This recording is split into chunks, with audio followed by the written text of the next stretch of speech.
Point টেবিলে এগিয়ে থাকলেও টুর্নামেন্টে নেপালের চেয়ে গোল ব্যবধানে বেশ পিছিয়ে স্বাগতিক বাংলাদেশ। অপেক্ষাকৃত কম শক্তিশালী শ্রীলঙ্কার বিপক্ষে সেই ব্যবধানটা কমিয়ে আনার সুযোগ পিটার বাটলার শিষ্যদের। ৫ পরিবর্তনে একাদশ সাজিয়ে সেই সুযোগটা অবশ্য লুফে নিতে পারেননি।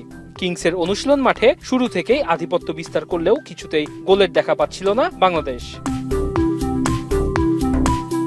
ম্যাচের ১০ মিনিটে বাংলাদেশের প্রথম আক্রমণ, ডাবল সেভে সে যাত্রায় শ্রীলঙ্কাকে রক্ষা করেন গোলরক্ষক।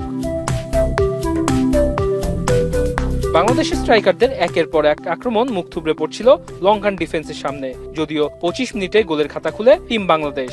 ডি বক্সের বাইরে থেকে নেওয়া শটে শ্রীলঙ্কার জাল কাপান কানুন রানী বাহাদুর।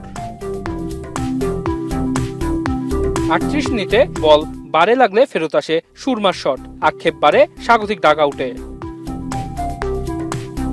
প্রথমার্ধের অতিরিক্ত সময়ে লিড বাড়ায় বাংলাদেশ। তৃষ্ণার শট বারে লেগে ফেরত এলেও রিবাউন্ডে বল জড়ান পূজা। ২-০ গোলে এগিয়ে থেকেই বিরতিতে যায় স্বাগতিকরা। দ্বিতীয়ার্ধে মাঠে ৪ পরিবর্তন আনেন পিটার বাটলার। আফিদা, উমেলা, স্বপ্নারা মাঠে নামলে বাড়ে খেলার গতি।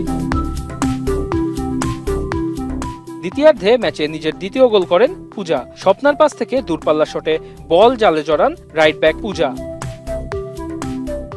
৮২ মিনিটে আবারও হতাশায় পড়তে হয় তৃষ্ণা রানীকে। উমেলার ক্রস থেকে তার নেয়া শট ফেরত আসে বারে লেগে। তবে এর কিছুক্ষণ পরেই সেই আক্ষেপ মেটান তৃষ্ণা। দুর্দান্ত গোলে ব্যবধান করেন ৪-০।